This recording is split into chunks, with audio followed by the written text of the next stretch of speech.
संगत मामा बाजियो मारियो निशान का खेत जो मांडे सूरमा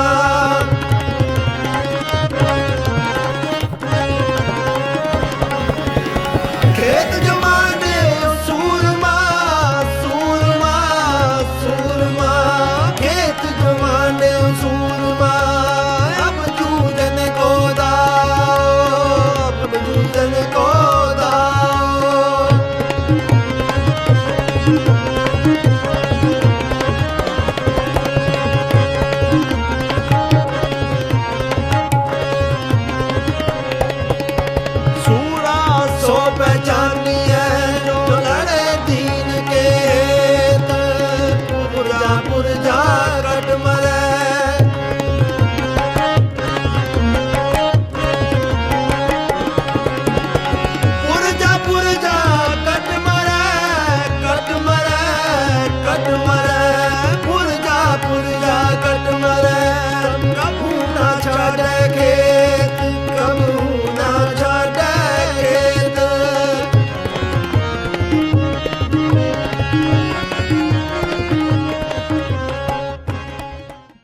ਆਪ ਸੰਗਤਾਂ ਬੜੇ ਧੰਨ ਧੰਨ ਦੇ ਯੋਗ ਹੋ ਜਿਨ੍ਹਾਂ ਨੂੰ ਅੱਜ ਇਹ ਹਾਜ਼ਰੀ ਭਰਨ ਦਾ ਤੇ ਸੰਗਤ ਕਰਨ ਦਾ ਸੁਭਾਗਾ ਅਵਸਰ ਮਿਲਿਆ ਹੈ।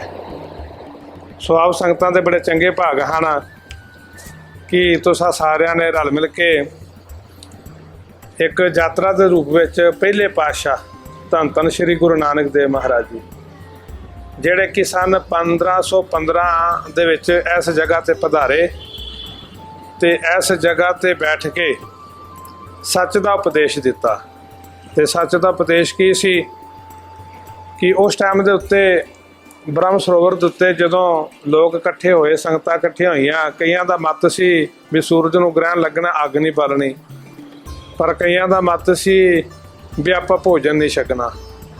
ਪਰ ਗੁਰੂ ਨਾਨਕ ਦੇਵ ਮਹਾਰਾਜ ਜੀ ਨੇ ਸਾਰੀਆਂ ਗੱਲਾਂ ਦਾ ਖੰਡਨ ਕੀਤਾ। ਕਹਿਣ ਲੱਗੇ ਵੀ ਭਾਈ ਭੋਜਨ ਬਿਨਾਂ ਆਪਾਂ ਕਿੰਨੇ ਕੁ ਦਿਨ ਨਹੀਂ ਜਿੰਦੇ ਰਹਿ ਸਕਦੇ, ਇੱਕ ਦਿਨ ਨਾ ਖਾਵਾਂਗੇ, 2 ਦਿਨ ਨਾ ਖਾਵਾਂਗੇ। ਆਪਾਂ ਵਿਗਿਆਨ ਪੜ੍ਹਦੇ ਔਰ ਸਰੀਰ ਨੂੰ ਤੰਦਰੁਸਤ ਰੱਖਣ ਵਾਸਤੇ ਭੋਜਨ ਦੀ ਆਪਾਂ ਨੂੰ ਆਵਸ਼ਕਤਾ ਪੈਂਦੀ ਹੈ, ਅੱਗ ਦੀ ਵੀ ਲੋੜ ਪੈਂਦੀ ਹੈ।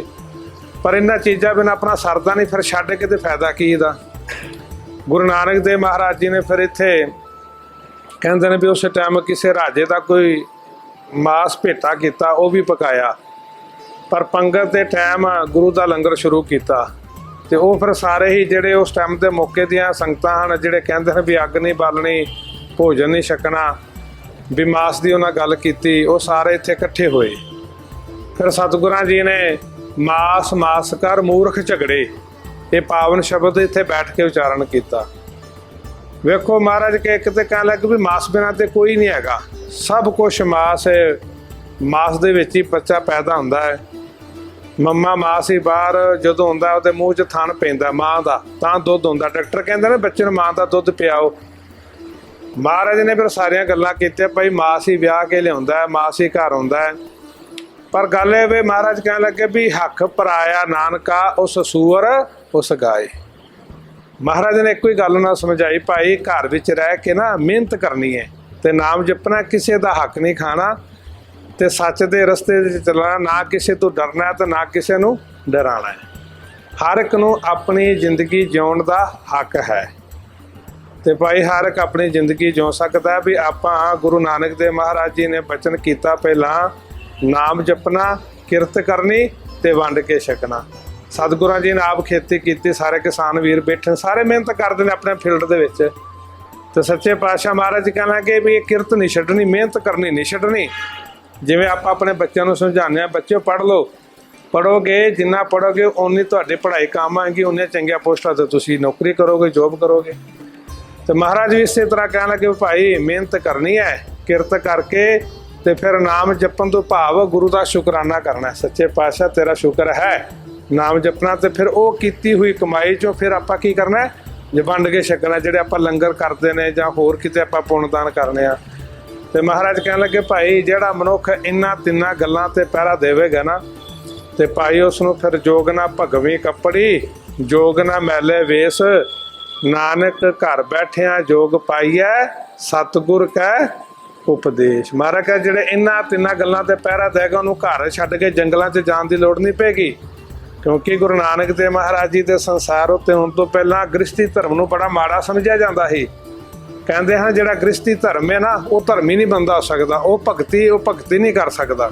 ਪਰ ਗੁਰੂ ਨਾਨਕ ਦੇਵ ਮਹਾਰਾਜ ਜੀ ਨੇ ਇਹਨਾਂ ਸਾਰਿਆਂ ਗੱਲਾਂ ਦਾ ਖੰਡਨ ਕੀਤਾ, ਕਿਉਂਕਿ ਆਪਾਂ ਜੰਗਲ 'ਚ ਚਲੇ ਗਏ। ਮੰਨ ਲਓ ਅਸੀਂ ਜੰਗਲ 'ਚ ਚਲੇ ਗਏ, ਘਰ ਛੱਡ ਦਿੱਤਾ, ਉੱਥੇ ਭਗਤੀ ਕੀਤੀ। ਸਰੀਰ ਗਰਮੀ ਵੀ ਮਹਿਸੂਸ ਕਰੇਗਾ ਤੇ ਠੰਡ ਵੀ ਮਹਿਸੂਸ ਕਰੇਗਾ, ਕਿਉਂਕਿ ਪ੍ਰਕਿਰਤਿਕ ਨਿਯਮ ਹੈ ਨਾ। ਤੇ ਜੇ ਆਪਾਂ ਸਰੀਰ ਨੂੰ ਠੰਡੇ ਤੇ ਠੰਡੇ ਪਾਣੀ 'ਚ ਬਵਾਂਗੇ, ਕੋਈ ਸਾਡੀ ਕੋਈ ਚੰਗੀ ਗੱਲ ਥੋੜਾ ਹੈ। ਸਰੀਰ ਹੈ, ਜੇ ਗਰਮੀ ਵਿੱਚ ਧੂਆਂ ਦਿਆਂਗੇ ਤਾਂ ਕੋਈ ਚੰਗੀ ਗੱਲ ਹੈ। ਸਰੀਰ ਨੇ ਗਰਮੀ ਮਹਿਸੂਸ ਕਰਨੀ ਹੈ। ਮਹਾਰਾਜ ਕਹਿੰਦੇ ਨੇ ਇਹ ਨਹੀਂ, ਅਗਰ ਠੰਡ ਦੇ ਵਿੱਚ ਤੁਸੀਂ ਗਰਮ ਪਾਣੀ ਦੇ ਨਾਲ ਨਹਾ ਰਹੇ ਹੋ ਨਾ ਤਾਂ ਆਖੋ ਵਾਹਿਗੁਰੂ ਤੇਰਾ ਸ਼ੁਕਰ ਹੈ ਵੀ ਇੰਨੀ ਠੰਡ ਹੈ, ਗਰਮ ਪਾਣੀ ਨਹਾਉਣ ਨੂੰ ਮਿਲਦਾ ਪਿਆ, ਸਰੀਰ ਠੀਕ ਹੋ ਗਿਆ, ਚਾਹ ਦਾ ਕੱਪ ਮਿਲਿਆ, ਕਹਿ ਦੋ ਵਾਹਿਗੁਰੂ ਤੇਰਾ ਸ਼ੁਕਰ ਹੈ। ਮਹਾਰਾਜ ਕਹਿੰਦੇ ਜੰਗਲਾਂ 'ਚ ਗਏ, ਪੁੱਠੇ ਲਟਕ ਕੇ ਭਗਤੀ ਕੀਤੀ ਤੇ ਮਨ 'ਚ ਹੰਕਾਰ ਆ ਗਿਆ, ਲੈ ਮੈਂ ਮੇਰੇ ਵਰਗਾ ਤੇ ਭਗਤੀ ਕੋਈ ਨਹੀਂ। ਤੇ ਮਹਾਰਾਜ ਕਹਿੰਦਾ ਕਿ ਫਿਰ ਘਰ ਛੱਡਣ ਦਾ ਫਾਇਦਾ ਕੀ ਹੋਇਆ? ਇਦੋਂ ਫਿਰ ਬੰਦਾ ਘਰ ਰਹਿ ਕੇ ਆਪਣਾ ਜਿੰਨਾ ਕੁ ਹੁੰਦਾ ਉਹਨਾਂ ਕਰ ਲਓ, ਮਨ 'ਚ ਹੰਕਾਰ ਤਾਂ ਨਾ ਆਵੇ। ਇਹ ਜਿਹੜੇ ਫਿਰ ਉਪਦੇਸ਼ ਸਤਿਗੁਰਾਂ ਜੀ ਨੇ ਸੰਗਤਾਂ ਨੂੰ ਦਿੱਤੇ ਵੀ ਘਰ ਜਦੋਂ ਗ੍ਰਸਤੀ ਹੈ ਨਾ, ਕੋਈ ਮਹਿਮਾਨ ਆਉਂਦਾ ਹੈ, ਕੋਈ ਹੋਰ ਚਾਰ ਜੀ ਆਉਂਦੇ ਨੇ, ਉਹਨਾਂ ਦੇ ਲੰਗਰ ਪਾਣੀ ਸੇਵਾ ਕਰਨ ਦਾ ਮੌਕਾ ਮਿਲਦਾ ਹੈ। ਤੇ ਇਹਦੇ ਨਾਲ ਕੀ ਹੁੰਦਾ, ਬੱਚਿਆਂ ਨੂੰ ਵੀ ਚੰਗੇ ਸੰਸਕਾਰ ਮਿਲਦੇ ਹਨ ਵੀ ਜਿਹੜਾ ਘਰ ਮਹਿਮਾਨ ਹੁੰਦਾ ਉਹਦੀ ਆਪਾਂ ਰਿਸਪੈਕਟ ਕਿਵੇਂ ਕਰਨੀ ਹੈ, ਕਿਵੇਂ ਬੋਲਣਾ ਹੈ, ਕਿਵੇਂ ਇੱਜ਼ਤ ਕਰਨੀ ਹੈ। ਤੇ ਮਹਾਰਾਜ ਨੇ ਫਿਰ ਭਾਈ ਨਾ ਸਾਰੀਆਂ ਗੱਲਾਂ ਦਾ ਕਹਿਣ ਲੱਗੇ ਵੀ ਭਾਈ ਮਿਹਨਤ ਕਰਨੀ ਹੈ, ਕਿਸੇ ਦਾ ਹੱਕ ਨਹੀਂ ਖਾਣਾ, ਆਪਣੀ ਮਿਹਨਤ ਕਰੋ, ਸਿੱਧੇ ਰਸਤੇ ਤੇ ਚੱਲੋ ਤੇ ਵਾਹਿਗੁਰੂ ਦਾ ਸ਼ੁਕਰ ਕਰੋ। ਇਹ ਸਾਰੀਆਂ ਗੱਲਾਂ ਫਿਰ ਸਤਿਗੁਰਾਂ ਜੀ ਨੇ ਇਸ ਸਥਾਨ ਤੇ ਸਮਝਾਈਆਂ ਕੀਤੀਆਂ। ਸੋ ਆਪ ਸੰਗਤਾਂ ਵੀ ਬੜੀਆਂ ਧੰਨ ਦੇ ਯੋਗ ਹਨ, ਜਿਨ੍ਹਾਂ ਨੂੰ ਅੱਜ ਭਾਈ ਸ਼ਹੀਦ ਊਧਮ ਸਿੰਘ ਜੀ ਜਿਨ੍ਹਾਂ ਦਾ ਸ਼ਹੀਦੀ ਦਿਹਾੜਾ ਹੈ, ਉਸ ਸੰਬੰਧ ਵਿੱਚ ਆਪ ਸੰਗਤਾਂ ਸਾਰੇ ਇੱਥੇ ਬੈਠੀਆਂ ਹੋ। ਸੋ ਸਤਿਗੁਰੂ ਜੀ ਆਪ ਸੰਗਤਾਂ ਦੀਆਂ ਜਿਹੜੀਆਂ ਕਦਮ ਲਿਖੇ ਲਾਉਣਾ, ਮਨ ਦੀਆਂ ਭਾਵਨਾਵਾਂ ਸੰਪੂਰਨ ਕਰਨਾ, ਘਰਾਂ ਪਰਿਵਾਰਾਂ ਵਿੱਚ ਸੁੱਖ ਵਰਤਾਉਣਾ ਤੇ ਸਾਰਿਆਂ ਨੂੰ ਭਾਈ ਚੜ੍ਹਦੀ ਕਲਾ ਦੇ ਵਿੱਚ ਰੱਖਣ ਜੀ। ਵਾਹਿਗੁਰੂ ਜੀ ਕਾ ਖਾਲਸਾ, ਵਾਹਿਗुरु जी की। और इस यात्रा का जो हमारा पहला स्थल था वो पहली पातशाही गुरुद्वारा, जहाँ पे गुरु नानक देव जी आए थे 1515 में। गुरु नानक देव जी एक साहित्यकार होने के साथ साथ इस देश के बड़े यात्री भी थे। पूरे भारत के साथ साथ बगदाद तक, म्यांमार तक, तिब्बत तक ये अपनी यात्राएं उन्होंने की। और साथियों आप जानते हो इस देश की जो संस्कृति है उसमें यात्राओं का बहुत बड़ा योगदान है। सबसे पहले बुद्ध ने यात्रा की थी, जो उस समय के जो सत्य थे उसको खोजने के लिए। उसके बाद एक बड़े यात्री गुरु नानक देव जी होते हैं। गुरु नानक जी कहीं भी गए, चाहे वो हरिद्वार गए हों, क्योंकि उस समय के हरिद्वार के कल्चर देखिए कि सूर्य को पानी देने की एक बहुत बड़ी परंपरा है। गुरु नानक देव जी उल्टा मुँह करके पंजाब की तरफ पानी देते हैं। वहाँ पे भगदड़ मची, लोग पूछते हैं कि आप ये क्या कर रहे हैं? नानक कह रहे हैं कि मैं अपने पंजाब के खेतों को पानी दे रहा हूँ। तो उनकी खिल्ली उड़ाई गई, क्या यहाँ से पंजाब में पानी कैसे जा सकता है? तो वो कहते हैं जब इतने करोड़ों किलोमीटर दूर आप सूरज को पानी दे सकते हैं तो यहाँ पे हम पानी, पंजाब के खेत तो बहुत नज़दीक हैं। ऐसे ही जब मक्का मदीना वो जाते हैं तो वो जिस साइड जो मक्का का जो मेन जो दरगाह है उसकी तरफ कमर करके बैठ जाते हैं। तो वहाँ पे भी एक से ही खलबली मच जाती है। लोग कहते हैं कि आप ऐसे उधर ना खुदा का घर, आप उसकी तरफ कमर नहीं कर सकते। नानक फिर सवाल उठाते हैं कि वो जगह बताओ जहाँ खुदा का घर नहीं है। तो साथियों इस कार्यक्रम को आगे बढ़ाते हुए मैं बुलाना चाहूँगा आज के हमारे मुख्य वक्ता डॉक्टर विंदर गासो जी को। 1469 ईस्वी से लेकर 1539 ईस्वी तक गुरु नानक देव जी के जीवन के 3 हिस्से हैं। एक हिस्सा जो है उन्हें यात्राओं का है। तो यात्राओं में उनका जो पूरा फोकस था वो हमारी विभिन्न सांस्कृतिक विविधताओं को, धार्मिक विचारधाराओं को, मत मतांतरों को समझना, उनके साथ संवाद करना। गुरु नानक देव जी की सारी जीवन का सार है संवाद। उस संवाद, उस गोष्ठी के माध्यम से उन्होंने इतनी बड़ी रचना की कि हिंदुस्तान को संचालित करने के लिए उसकी फिलॉसफी को, उसके वैचारिक, सांस्कृतिक, धार्मिक स्वरूप को, उसमें गुरु ग्रंथ साहब एक बहुत बड़ा मॉडल है। और उसमें जो विचारधाराएं हैं उसमें कोई जाति नहीं है, कोई उसमें भेद नहीं है, कोई हिंदू नहीं है, कोई मुसलमान नहीं है। गुरु ग्रंथ साहब में आप जाके देखें, पढ़ के देखें, उसमें जाति का, उसमें जन्म का, उसमें लैंगिक स्त्री पुरुष का। गुरु नानक देव जी की तो जो है क्रांतिकारी वो है कि जो सो क्यों मंदा आखी है जिस जम्मे राधान, तो पूरी फ्यूडल फिलॉसफी को, जो ब्राह्मणवादी फिलॉसफी है उसको चैलेंज करते हुए उन्होंने ये बात कही। और बहुत सारी बातें हैं। ऐसे गुरुजी को याद करना, उनकी विचारों को पढ़ना, उनको विचारों को सुनना बहुत जरूरी है आज के समय में।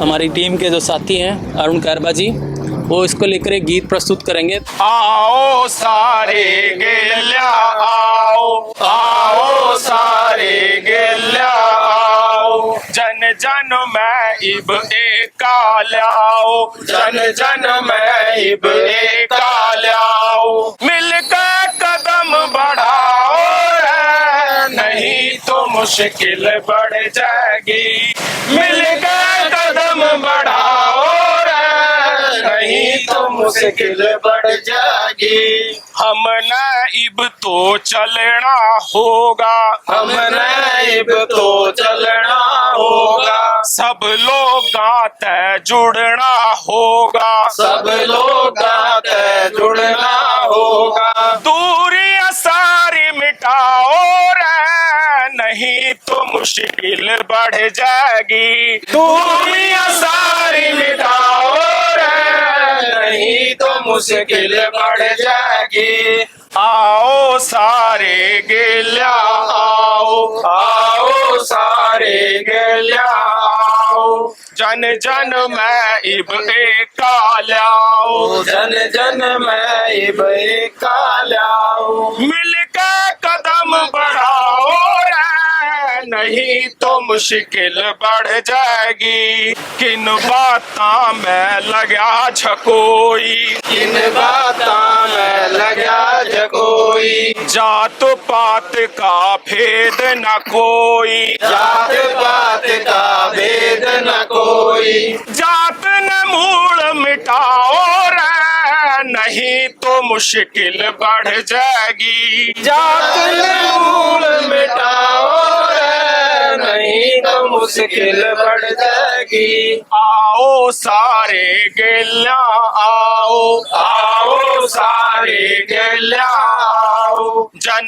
जन में इब एका ल्याओ, जन जन में इब एका ल्याओ, मिलकर कदम बढ़ाओ रे, नहीं तो मुश्किल बढ़ जाएगी। हम नाइब तक भी ना जाने, हम नाइब तक भी ना जाने, पीर फकीरा के ठिकाने, पीर फकीरा के ठिकाने, ओड़ा मिल जा गाओ रे, नहीं तो मुश्किल बढ़ जाएगी। आओ सारे गेल्या आओ, आओ सारे गेल्या आओ, जन जन में इब एका ल्याओ, जन जन में इब एका ल्याओ, मिलकर कदम बढ़ाओ रे, नहीं तो मुश्किल बढ़ जाएगी।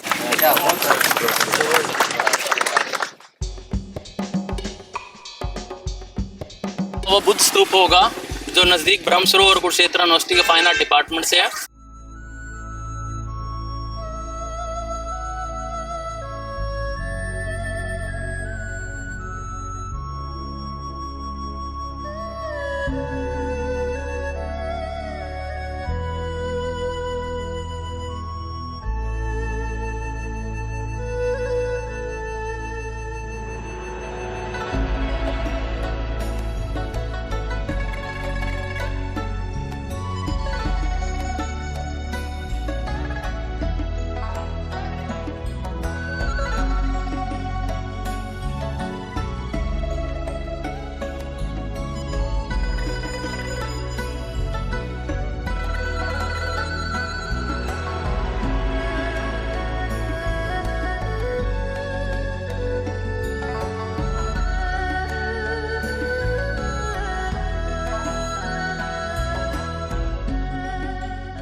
ये जो बुद्ध स्तूप का जो महत्व है या बुद्ध विहार का, कि आप सब जानते हैं कि भारत में बुद्ध का कितना बड़ा महत्व है, बुद्ध के दर्शन का, बुद्ध के जीवन का, कि उन्होंने एक ऐसी वैकल्पिक व्यवस्था के तौर पे ऐसे मूल्य, जीवन जीने की पद्धति, काम करने के तरीके, कि जिसके अंदर बराबरी का, मनुष्य होने का, प्रेम का, करुणा का, एक दूसरे के साथ जुड़ के चलने का, ये सब संदेश बुद्ध के जीवन के और कहां कहां तक पूरे विश्व के अंदर फैल गया। अब यदि भारत से बाहर जाएंगे और कुछ आपको भारत का मिले ना मिले, बुद्ध जरूर मिलेगा।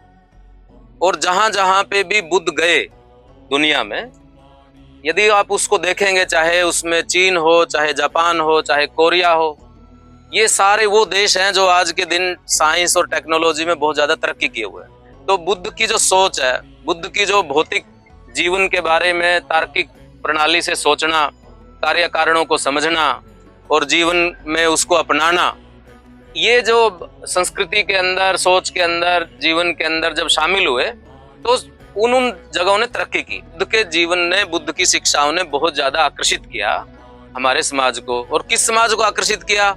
उस समाज को आकर्षित किया जिसको अभी तक एक तरह से बराबरी का या इंसान होने का भी उसको दर्जा नहीं दिया गया था, उसको गरिमा इस बात की नहीं दी गई थी, उसको दूर रखा जाता था गांव से, बस्तियों से, पानी, कुएं, पानी के सब चीजों से अलग रखा जाता था। आप जानते हैं कि खुद जो है सिद्धार्थ गौतम, वो एक प्रिंस थे, राजकुमार थे, लेकिन जब उनको ये एहसास हुआ कि दुनिया में दुख है तो दुख का कोई कारण भी होगा, कारण है तो कोई उसका निवारण भी होगा, निवारण होगा तो वो फिर क्या होगा, तो इसकी तलाश में वो निकले। और जो जो उस जमाने के, जैसे आमतौर पर लोग कहते हैं कि बुद्ध 12 साल तपस्या करते रहे, वो क्या थी तपस्या? बुद्ध भी हर उस व्यक्ति के पास गए जो अपने आप को ये कहता था कि मैं सत्य का प्रैक्टिशनर हूँ, मैं हूँ जो मोक्ष का, इस दुनिया का, मैं मेरे पद्धति को अपना करके यदि कोई तपस्या करता है या भक्ति करता है या जो भी करता है, जो भी उसके पास तरीका था, योग करता है, तो उसको जो है ये परमात्मा सत्य प्राप्त हो जाएगा। वो सबके पास गए, किसी के पास उनको सत्य प्राप्त नहीं हुआ। और इतने समय तक उनका शरीर गल गया, पूरी तरीके से कंकाल बन गए, इतनी बुरी हालत उनकी हो गई। ये सारे जितने भी कर्मकांड अपनाते हुए, व्रत, उपवास, उल्टे लटकना, सीधे लटकना, आग में तपना, सब किया, लेकिन उनको कोई सच्चाई का बोध प्राप्त नहीं हुआ। और बाद में आकर के 9-10 साल तक जब ये सब प्रक्रियाएं करते रहे, जब वो बिल्कुल उनका ये इतनी भी उनके अंदर जान नहीं थी कि वो हाथ से उठा करके रोटी तक मुंह तक पहुंच जाए उनका हाथ, तो वो जब वो एक सुजाता, एक कहानी आती है, सुजाता नाम की एक लड़की थी, तो उसने जो है उसके मुंह में जो है चम्मच डाला खीर का, अनाज यानी कि अन्न, तो बुद्ध को होश आया। तो उन्होंने कहा कि भी इसमें जीवन है, ये है प्राण, ये जो मैं अब तक करता रहा ये सब झूठ है। बुद्ध ने उस सारी फिलोसफीज को जो अभी तक जड़ जमाए हुए थी लोगों के, उसमें सच्चाई का जो वो करती थी, उन सबको रिजेक्ट किया प्रैक्टिस करके, दूर से सिर्फ विचार से नहीं, अपना अनुभव बताते हुए कि इसमें कुछ नहीं है, मुझे सत्य मिला है। ना अति सब चीजों का त्याग कर देना, ना ही भोग में लिप्त हो जाना, इन दोनों का जो बीच है, बैलेंस है, मध्य मार्ग है, सम्यक मार्ग है, वही मनुष्य के लिए उचित है। उसको अपनाते हुए ही यदि वो जीवन जीता है तो पूरी प्रकृति के बीच में, मानव के बीच में, मानव जगत और दूसरे प्राणियों के बीच में एक ऐसी स्थापित हो सकती है सहिष्णुता की, सह अस्तित्व की, और ये जीवन जो है अच्छे से जिया जा सकता है। तो फिर उन्होंने संघों की स्थापना की, एक ऐसे कम्यून टाइप चीजें बनाई, इस बिना इस प्राइवेट प्रॉपर्टी के, बिना इस जोड़ू कल्चर के कि दूसरे को मार के आप उसका धन संचय कर रहे हैं। इसके अलावा भी एक रास्ता है जो ये बुद्ध विहार बने, जिसमें फिर वो चीज निकल करके आई जो मुख्य रूप से जो फिर उसका पूरी एक वो बनी कोड, पूरी आचार संहिता है, उसमें इतने सारा साहित्य लिखा गया बुद्धों का। वो ऐसी परंपरा है जो भारत की भौतिकवादी परंपराओं में सबसे मजबूत परंपरा है, और जिसका असर कबीर पे भी है, जिसका असर गुरु नानक देव पे भी है, जिसका असर ज्योतिबा फुले पे भी है, जिसका असर डॉक्टर भीमराव अंबेडकर पे भी है। ये पूरी एक समानांतर जो भी समाज सुधार की धारा है, वो सारे बुद्ध से प्रेरणा लेते हैं। इसलिए जो बुद्ध से जुड़े हुए जितने भी स्थान हैं, चाहे वो पुस्तकों के रूप में हो, कोई किसी भी रूप में हो, उसका संरक्षण करने की उनको अपने साथ जोड़ने की, उनके साथ जुड़ने की हम सब लोगों को जरूरत है कि जो बुद्धम शरणम गच्छामि, संघम शरणम गच्छामि और धर्मम संगम गच्छामि। यहाँ कुरुक्षेत्र में एक वो ऐसी जगह है, ये लोगों की नजरों में नहीं है। कुरुक्षेत्र के लोगों को और जो कुरुक्षेत्र में आता है उसको भी शायद इस बात का भान नहीं है, एहसास नहीं है कि ये बुद्ध भूमि भी है। ये सिर्फ गीता भूमि नहीं है, ये बुद्ध भूमि भी है, ये गुरु नानक भूमि भी है, ये गुरु गोविंद सिंह भूमि भी है। और यहाँ पे एक शेख चिल्ली का मकबरा भी है, जो एक जिसपे हम बात करेंगे वहाँ की, जो मध्यकाल की एक पूरी यूनिवर्सिटी है जहाँ पे लोग दूर दूर से शिक्षा लेने के लिए आते थे। फारसी का और अरबी का एक बहुत बड़ा केंद्र था कुरुक्षेत्र के अंदर। तो ज्ञान की जो वो है, तो इसको सारे को समाहित करके ही कुरुक्षेत्र बनता है। यदि इन चीजों को छोड़ देंगे हम, तो कुरुक्षेत्र हमारा ऐसे हो जाए जैसे कि अदरंग मारा हुआ आदमी होता है जिसका एक हिस्सा काम नहीं करता। तो इस हिस्से को भी अपने साथ जोड़ने की जरूरत है, इसको पहचानने की जरूरत है, तभी ये जाकर के कंप्लीट होता है। महात्मा बुद्ध ही एक रोशनी की किरण है ऐसे वक्त में, जिस वक्त में हम रह रहे हैं, जहाँ नफरत का इसका बोलबाला है, जहाँ बदले की भावना की बात चल रही है। बुद्ध ने कहा कि आप कीचड़ से कीचड़ को नहीं धो सकते, कीचड़ को धोने के लिए आपको पानी की जरूरत पड़ेगी, कीचड़ की नहीं। आप आग से आग नहीं बुझा सकते, आग बुझाने के लिए आपको पानी की जरूरत पड़ेगी। आप नफरत को नफरत से नहीं जीत सकते, नफरत को खत्म करने के लिए आपको प्रेम की जरूरत पड़ेगी। तो आज इसी चीज की जरूरत है, उनकी इस बात को मानने की जरूरत है। आज हम यहाँ सब आए और ये यात्रा हमारी इसी रूप में सफल है कि हम जुड़ रहे हैं। तो बहुत बहुत शुक्रिया कि धर्मेंद्र ने मुझे भी मौका दिया अपनी बात रखने का।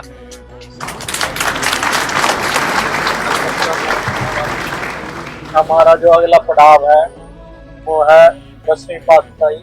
को पता है 10वीं पातशाही गुरु गोविंद सिंह जी के नाम से है, वो 10वें गुरु थे हमारे। तो अभी हम जो प्रस्थान करेंगे वो 10वीं पातशाही। इस धरती को मिलकर स्वर्ग बनाएंगे, इस धरती को मिलकर स्वर्ग बनाएंगे। मैं तुमको विश्वास दूं, तुम मुझको विश्वास दो। मैं तुमको विश्वास दूं, तुम मुझको विश्वास दो। प्रेम बिना तो ये जीवन अनजाना है, प्रेम बिना तो ये जीवन अनजाना है। सब अपने हैं कौन यहाँ बेगाना है, सब अपने हैं कौन यहाँ बेगाना है। हर पल अपना अर्थवान हो जाएगा, हर पल अपना अर्थवान हो जाएगा। बस थोड़ा सा मन में प्यार जगाना है, बस थोड़ा सा मन में प्यार जगाना है। इस जीवन को साज दो, मौन नहीं आवाज दो। इस जीवन को साज दो, मौन नहीं आवाज दो। पाषाणों में मीठी प्यास जगाएंगे, पाषाणों में मीठी प्यास जगाएंगे। इस धरती को मिलकर स्वर्ग बनाएंगे, इस धरती को मिलकर स्वर्ग बनाएंगे। तहाँ सुहेले कर कृपा प्रभ मेले, जह जाइए तहाँ सुहेले।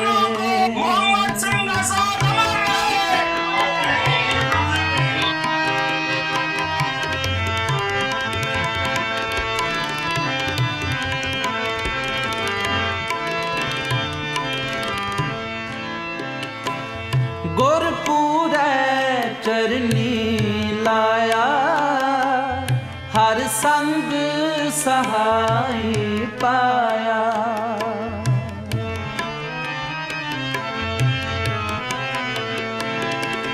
गुरपुर चरनी लाया, हर संग सहाय पाया। जह जाइए तहाँ सुहेले कर कृपा प्रभ मेले, जह जाइए तहाँ सुहेले कर कृपा प्रभ मेले। जह जाइए तहाँ सुहेले।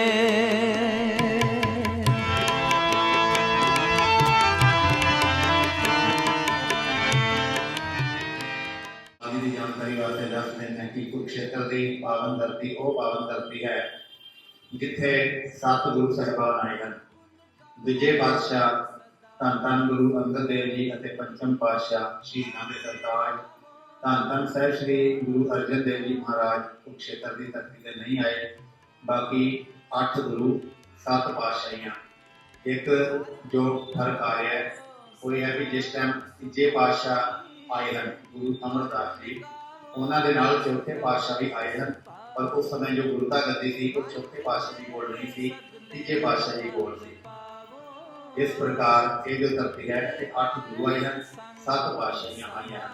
ਕੁਰੂਕਸ਼ੇਤਰ ਦੀ ਮਹਾਨ ਧਰਤੀ ਆਪ ਨੂੰ ਸੰਗਤਾਂ ਦੇ ਸਥਾਨ ਦੇ ਪੂਜਣ ਤੇ ਜਾਣਾ ਤੇ ਗੁਰਦੁਆਰਾ ਮੈਨੇਜਮੈਂਟ ਕਮੇਟੀ ਅਤੇ ਦਾਸ ਵੱਲੋਂ ਧੰਨਵਾਦ ਸਤਿਗੁਰੂ ਜੀ ਕਿਰਪਾ ਕਰਨ।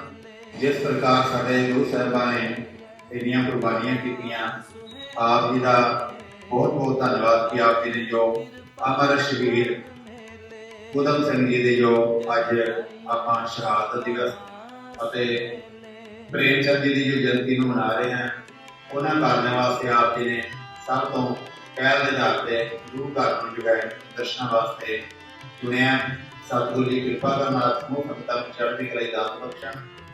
Doctor Kuldeep Singh, head of Punjabi department Kurukshetra university, वो हमारे बीच में आएंगे और गुरु गोबिंद सिंह के जी का जो यहाँ का संदेश है, उनका जो पूरा विचारिक चिंतन है, उसके ऊपर बात रखें। जिस इतिहासक स्थान के उपर बैठे हाँ वो गुरुद्वारा श्री गुरु गोबिंद सिंह साहिब जी की याद नूं समर्पित है। ਉਹਨਾਂ ਦੇ ਇਤਿਹਾਸ ਨੂੰ ਆਪਣੇ ਆਪ ਵਿੱਚ ਸਮੋਈ ਬੈਠਾ ਹੈ। ਜਿੰਨੀਆਂ ਵੀ ਪਾਤਸ਼ਾਹੀਆਂ ਕੁਰੂਕਸ਼ੇਤਰ ਦੀ ਧਰਤੀ ਵਿਖੇ ਆਈਆਂ, ਉਹਨਾਂ ਸਭ ਨੇ ਅੰਧ ਵਿਸ਼ਵਾਸਾਂ ਤੋਂ, ਕੁਰੀਤੀਆਂ ਤੋਂ ਸਮਾਜ ਨੂੰ ਬਚਣ ਦਾ ਜਿਹੜਾ ਸੁਨੇਹਾ ਦਿੱਤਾ ਸੀ, ਉਹ ਹੁਣ ਦੇ ਸਮੇਂ ਦੇ ਵਿੱਚ ਵੀ ਬਹੁਤ ਪ੍ਰਾਸੰਗਿਕ ਹੈ, ਬਹੁਤ ਰੈਲੇਵੈਂਟ ਹੈਗਾ। ਔਰ ਸਾਡੀ ਅੱਜ ਦੇ ਇਸ ਸਮਾਗਮ ਦੇ ਵਿੱਚ ਤੁਸੀਂ ਦੇਖੋ ਕਿ ਜਿੰਨੇ ਵੀ ਸਾਡੇ ਵਿਦਿਆਰਥੀ ਔਰ ਵੱਖ-ਵੱਖ ਸਮਾਜਾਂ ਤੋਂ ਆਏ ਹੋਏ ਸੰਗਤ ਦੇ ਰੂਪ ਵਿੱਚ ਬੈਠੇ ਹੋਏ ਜਿਹੜੇ ਵਿਅਕਤੀ ਨੇ, ਵਿਦਿਆਰਥੀ ਨੇ, ਖੋਜਾਰਥੀ ਨੇ, ਉਹ ਸ਼੍ਰੀ ਗੁਰੂ ਗੋਬਿੰਦ ਸਿੰਘ ਜੀ ਨੂੰ ਕਿਸ ਨਜ਼ਰੀਏ ਤੋਂ ਦੇਖਦੇ ਨੇ, ਕਿਸ ਦ੍ਰਿਸ਼ਟੀਕੋਣ ਤੋਂ ਦੇਖਦੇ ਨੇ, ਇਹ ਸੋਚਣ ਵਾਲਾ ਵਿਸ਼ਾ ਹੈ। ਔਰ ਆਪਣੇ ਆਪ ਦੇ ਵਿੱਚ ਇਹ ਜਿਹੜੀ ਯਾਤਰਾ ਹੈ, ਇਹ ਪਹਿਲੀ ਯਾਤਰਾ ਹੈ ਜਿਹੜੀ ਇਸ ਤਰ੍ਹਾਂ ਨਾਲ ਕਨੈਕਟ ਕਰ। ਗੁਰੂ ਸਾਹਿਬਾਨ ਦੇ ਇਤਿਹਾਸ ਦੇ ਬਾਰੇ ਅਸੀਂ ਬਹੁਤ ਥੋੜ੍ਹਾ ਪੜ੍ਹਿਆ ਹੁੰਦਾ ਹੈ, ਔਰ ਉਹਨਾਂ ਦੀ ਜਿਹੜੀ ਇਤਿਹਾਸਿਕ ਮਹੱਤਤਾ ਹੈ, ਜਿਹੜੀ ਸਾਂਸਕ੍ਰਿਤਿਕ ਮਹੱਤਤਾ ਹੈ, ਜਿਹੜਾ ਸਮਾਜ ਨੂੰ ਏਕਤਾ ਦੇ, ਏਕੇ ਦੇ ਸੂਤਰ ਦੇ ਵਿੱਚ ਜਿਸ ਤਰ੍ਹਾਂ ਉਹਨਾਂ ਨੇ ਪਿਰੋਇਆ, ਉਹ ਵੇਖਣਯੋਗ ਹੈ। ਜਿਵੇਂ ਮੇਰੇ ਤੋਂ ਪਹਿਲਾਂ ਵਾਲੇ ਵਕਤਾ ਕਹਿ ਰਹੇ ਸੀ ਕਿ ਗੁਰੂ ਗੋਬਿੰਦ ਸਿੰਘ ਸਾਹਿਬ ਦਾ ਫਰਮਾਨ ਹੈ, ਕੋਊ ਕਿਸੇ ਕੋ ਰਾਜ ਨਾ ਦੇ ਹੈ, ਜੋ ਲੈ ਹੈ ਨਿਜ ਬਲ ਸੇ ਲੈ। ਬਹੁਤ ਵੱਡੇ ਵੱਡੇ ਜਿਹੜੇ ਸਾਡੇ ਕਰਤਾਰ ਸਿੰਘ ਸਰਾਭਾ ਦੀ ਤੁਸੀਂ ਗੱਲ ਕਰੋ, ਜਿੰਨੇ ਵੀ ਵੱਡੇ ਕ੍ਰਾਂਤੀਕਾਰੀ ਜਿਨ੍ਹਾਂ ਨੇ ਦੇਸ਼ ਦੀ ਚਾਹਨਾ ਦਿੱਤੀ, ਉਹਨਾਂ ਦੇ ਰੋਲ ਮਾਡਲ ਜ਼ਰੂਰ ਗੁਰੂ ਗੋਬਿੰਦ ਸਿੰਘ ਸਾਹਿਬ ਰਹੇ ਹੋਣਗੇ। ਤਾਂ ਹੀ ਐਵੇਂ ਦਾ ਜਜ਼ਬਾ ਉਹਨਾਂ ਦੇ ਸਾਨੂੰ ਉਹਨਾਂ ਦੇ ਜੀਵਨ ਦੇ ਵਿੱਚੋਂ ਵੀ, ਉਹਨਾਂ ਦੀ ਚੇਤਨਾ ਦੇ ਵਿੱਚੋਂ ਵੀ, ਉਹਨਾਂ ਦੇ ਐਕਸ਼ਨ ਦੇ ਵਿੱਚੋਂ ਵੀ ਝਲਕਦਾ ਹੈ। 20 ਸਾਲ ਤੱਕ ਸ਼ਹੀਦ ਊਧਮ ਸਿੰਘ ਜੀ ਉਸ ਕ੍ਰਾਂਤੀ ਦੀ ਜਿਹੜੀ ਅਗਨ ਸੀ ਉਸਨੂੰ ਜਗਾਈ ਰੱਖਦੇ, ਬੁਝਣ ਨਹੀਂ ਦਿੰਦੇ। ਉਸ ਮਾਈਕਲ ਔਰ ਵਾਇਰ ਨੂੰ ਸਬਕ ਸਿਖਾਉਣਾ ਹੈ ਜਿਸ ਨੇ ਹਿੰਦੁਸਤਾਨ ਦੀ ਲੋਕਾਈ ਨੂੰ ਤਹਿਸ ਨਹਿਸ ਕਰਨ ਦੀ, ਖਤਮ ਕਰਨ ਦੀ ਕੋਸ਼ਿਸ਼ ਕੀਤੀ। ਉਹ 20 ਸਾਲ ਜਿਹੜੀ ਜਵਾਨਾ ਹੈ ਉਹ ਆਪਣੇ ਅੰਦਰ ਪਕਾਈ ਰੱਖਦੇ ਨੇ। ਔਰ ਲੰਡਨ ਦੇ ਕੈਂਗਸਟਨ ਹਾਲ ਦੇ ਵਿੱਚ ਜੋ ਮੀਟਿੰਗ ਚੱਲਦੀ ਹੈ, ਉੱਥੇ ਦੇਖੋ ਉਹ ਉੱਥੇ ਬਹੁਤ ਸਾਰੇ ਲੋਕ ਸਨ, ਪਰ ਉਹਨਾਂ ਦਾ ਨਿਸ਼ਾਨਾ ਇੱਕ ਹੀ ਸੀ ਕਿ ਜਨਰਲ ਔਰ ਵਾਇਰ ਨੂੰ ਜਿਹੜਾ ਉਸ ਵੇਲੇ ਦਾ ਗਵਰਨਰ ਸੀ, ਉਸ ਨੂੰ ਜਿਹੜਾ ਹੈ ਨਿਸ਼ਾਨਾ ਬਣਾਉਣਾ ਹੈ, ਜਿਸ ਦੇ ਹੁਕਮ ਦੇ ਤਹਿਤ ਇਹ ਸਭ ਕੁਝ ਪਾਣਾ ਵਾ। ਰਾਮ ਮੁਹੰਮਦ ਸਿੰਘ ਆਜ਼ਾਦ ਜਿਹੜਾ ਹਿੰਦੁਸਤਾਨ ਦੀ ਜਿਹੜੀ ਵਿਰਾਸਤ ਹੈਗੀ ਹੈ ਉਸ ਨੂੰ ਰਿਪਰੈਜ਼ੈਂਟ ਕਰਦਾ ਹੈ। ਉਹ ਰਾਮ ਨੂੰ ਵੀ ਰਿਪਰੈਜ਼ੈਂਟ ਕਰਦਾ ਹੈ, ਉਹ ਮੁਹੰਮਦ ਨੂੰ ਵੀ ਰਿਪਰੈਜ਼ੈਂਟ ਕਰਦਾ ਹੈ, ਉਹ ਸਿੱਖ ਨੂੰ ਵੀ ਰਿਪਰੈਜ਼ੈਂਟ ਕਰਦਾ ਹੈ। ਇਹ ਸਭ ਵੱਖ-ਵੱਖ ਹੁੰਦਿਆਂ ਹੋਇਆਂ ਸਭ ਆਜ਼ਾਦ ਪਰਵਰਤੀ ਭਾਵ ਕਿ ਹਿੰਦੁਸਤਾਨ ਦੇ ਏਕੇ ਦੀ, ਉਸਦੀ ਰੱਖਿਆ ਦੀ, ਉਸਦੀ ਵਿਲੱਖਣਤਾ ਨੂੰ ਆਪਣੇ ਅੰਦਰ ਦਿਖਾਈ ਰੱਖਣ ਲਈ ਉਹਨਾਂ ਨੇ ਇਹ ਆਪਣਾ ਨਾਮ ਦੱਸਿਆ। ਇਸ ਤੋਂ ਸਾਨੂੰ ਸਿੱਖਣਾ ਚਾਹੀਦਾ ਹੈ किस तरह ये साडे जिहड़े रोल मॉडल ने उन्होंने उस जन समूह को कदे भी नुकसान नहीं पहुंचाया जिन्होंने सीधे असिद्धे ढंग नाल कभी इस तरह की कपड़ोकार दे विच अपनी भूमिका निभाई। और ये जिहड़े साडे रोल मॉडल ने इन्होंने गुरु ग्रंथ साहिब को और गुरु गोबिंद सिंह साहिब को बाकी गुरु साहिबाना को समाज की यूनिटी ली, समाज की रक्षा ली, समाज की बचाई रखने अपने आप को कुर्बान कर दिता। कबीर जी कहते हैं कि सूरा सो पहचानिए जो डरे दी ऊर्जा ऊर्जा खट मरे कबू ना छाड़े। और गुरु नानक देव साहब जो कहते हैं जो तो प्रेम खेलन का चाहो सिर धर कली कली मुड़ जाओ पैर एक मार्ग पैर है सिर बीजे कांड।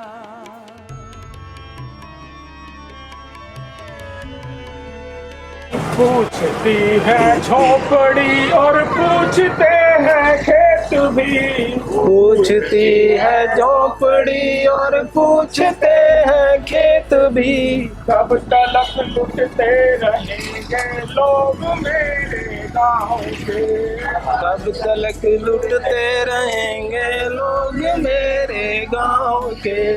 बुलाना चाहूँगा डॉक्टर रामकर जी को कि वो आए और हम सबको उद्बोधन करें। डॉक्टर रामकर जी, स्वागत है आपका। साथियों, जहां आज हम खड़े हैं ये ऐतिहासिक परिप्रेक्ष्य में अगर इस भूमि को हम देखते हैं, बहुत सारी संस्कृतियों का संगम हमें यहाँ दिखाई पड़ता है।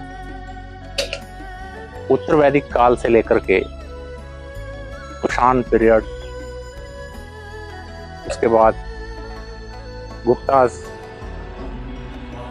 पुष्यवतीज, राजपूत काल, दिल्ली सल्तनत और मुगल काल और बाद में ब्रिटिश पीरियड तक का जो फेज है, हम ऐतिहासिक दृष्टि से देखें, बिल्कुल यहाँ के जितने साक्ष्य हैं, एविडेंस हैं, उन्होंने उस ऐतिहासिक प्रक्रिया को देखा है। और ये एक ऐसा प्रोसेस है, तमाम हिंदुस्तान के जितने भी शहर हैं वहाँ पर डिफरेंट कल्चर आर्कियोलॉजिकल साइट्स मिली हैं। इतनी विरली साइट कहीं नहीं मिली हैं जहाँ पर इतनी लंबे समय की हिस्ट्री बड़े अरेंज वे में, बड़े तरतीब के साथ हुई हो। थानेश्वर जो शहर है उसकी जो प्रसिद्धि है सबसे बड़ी, वो पुष्यवतीज जो हैं, वर्धन उनके समय में ज़्यादा होती है। प्रभाकर वर्धन थानेश्वर को अपनी राजधानी बनाते हैं और जहाँ पर हम खड़े हैं लगभग यही वो इलाका है जहाँ पर वो सारे संघर्ष हुए होंगे। वो जितने भी उनके महल हैं, रजवाड़े हैं, जितना भी मेटलिस्टिक कल्चर पैदा हुई होंगी, लगभग उसी इलाके में जहाँ से हम निकल करके आए हैं, यही वो सारा क्षेत्र रहा होगा। ये कोई एक कल्चर का जगह नहीं है कि हम सिर्फ इसको महाभारत से जोड़ करके या हिंदू धर्म से या सनातन धर्म से जोड़ करके देखें, ऐसी कोई पीठ नहीं है। बौद्धिक संस्कृति का एक बहुत बड़ा केंद्र रहा है। बौद्धिस्ट जो ह्यूनसांग है वो आता है, खुद यहाँ विजिट करता है इस इलाके को और यहीं पर एक बौद्ध भिक्षु है, उनसे शिक्षा भी ग्रहण करता है। तो ये जो केंद्र है, ये शिक्षा का भी बहुत बड़ा केंद्र हमें दिखाई पड़ता है। तीसरी जो महत्वपूर्ण बात है कि हम डिफरेंट गुरुद्वारों से आए हैं। सिख धर्म का भी एक बहुत बड़ा केंद्र, बहुत सारे जो हमारे संत हैं, गुरुज हैं, गुरु नानक 10 की 10 पातशाही यहाँ पर हैं। 10 के 10 गुरुद्वारे हम यहाँ मिलते हैं। किसी न किसी समय के अंदर कोई ना कोई सिख गुरु यहाँ पर आया है। और सबसे महत्वपूर्ण बात है, जब इस्लामिक फेज शुरू होती है, उस फेज के अंदर भी इस क्षेत्र की महत्ता हमें कम नहीं दिखाई देती। उसके 2 रीजन, जहाँ पर हम बिल्कुल खड़े हैं, यहाँ से जो साथ वाली सड़क लगती है, ये पातशाही मार्ग है।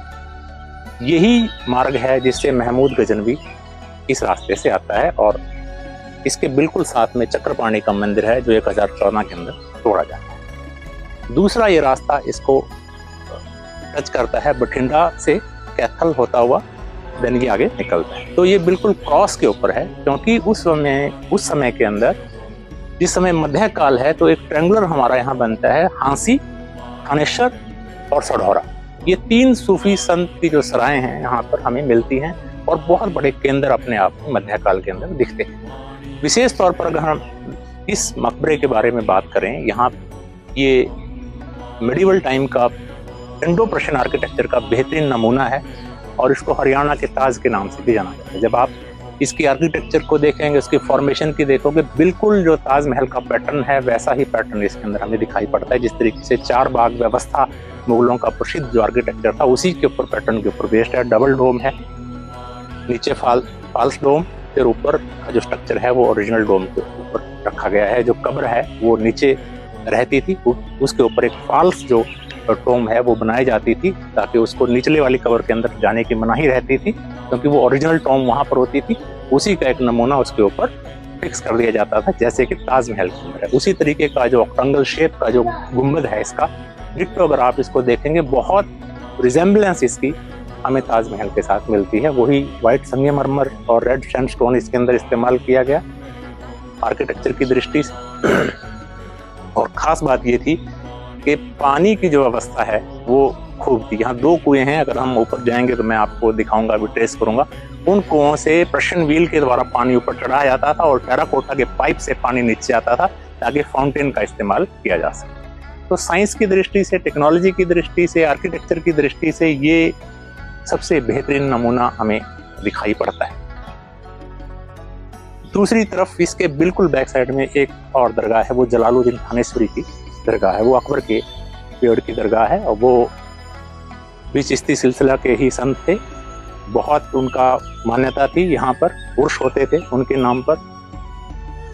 गंगोही के वो शिष्य थे और जब ये एक बार आगरा जाते हैं, अकबर इनसे खुद मिलने पहुंचते हैं वहां पर जलालुद्दीन थानेश्वरी। इसी धरती के ऊपर गुरु नानक देव आए हैं, इसी धरती के ऊपर से चहली हुए हैं, इसी धरती पे यहीं पर जलालुद्दीन थानेश्वरी हैं और बौद्धों का एक बहुत बड़ा सेंटर रहा है। तो ये देखने में लगता है कि पूरा थानेश्वर अपने आप में एक कल्चर है। यहाँ पर विभिन्न संस्कृतियों ने जन्म लिया है और उनकी लेयर्स हमें यहाँ की सोसाइटी में देखने को भी मिलती है। तो इस यात्रा का जो मकसद था, जैसे कि शुरू में ही हुआ था कि हम इकट्ठा मिलकर के अपने शहर को जानो और जो इतिहास के बारे में खास तौर पे, हमारी परंपरा के बारे में विशेष तौर पे जिस तरह की चीज़ें फैलाई जा रही हैं, जिस तरह के झूठ बोले जा रहे हैं, और इन्हीं बिल्डिंगों के जरिए, इन्हीं उनके जरिए एक इस तरह का इतिहास निर्माण किया जा रहा है जो वास्तव में था। और जब हमारे लोग उसको जाकर के देखते हैं, सुनते हैं, बात करते हैं, तो वो एक तस्वीर बदलती है। और ये उम्मीद है कि ये सारी जो हम यहाँ कर रहे हैं, जो साथी यहाँ काफ़ी हिसार से हैं, दूसरी और जगहों से हैं, कि हम हर शहर में ये करें। थोड़ा सा सड़क पे आने की ज़रूरत है, मतलब सड़क पे हमारी जो बौद्धिक गतिविधियाँ वो दिखाई दें, तो इसको हर शहर में और इसकी गति बढ़ाएंगे। और ये भी हमारे स्थान है जो उपेक्षित है, हमारी हिस्ट्री का पार्ट है, इनका एक योगदान रहा है जहाँ तक हम पहुँचे हैं उस यात्रा में, उस पहुँचने में। तो उन सबको उद्घाटित करने की, देखने की जरूरत है, ताकि एक सर्वसमावेशी जो समाज है वो सर्वसमावेशी समाज तभी बनेगा, सामाजिक न्याय के साथ वो तभी स्थापित होगा जब उसमें सर्वसमावेशी इतिहास भी होगा, सर्वसमावेशी परंपराएं भी होंगी। यदि एक ही परंपरा को महात्म्य मिलेगा तो वर्तमान में भी वही स्थापित होगा। लड़ते हुए सिपाही का गीत बनो रे, लड़ते हुए सिपाही का गीत बनो रे, हारना है मौत तुम जीत बनो रे, हारना है मौत तुम जीत बनो रे, लड़ते हुए सिपाही का गीत बनो रे।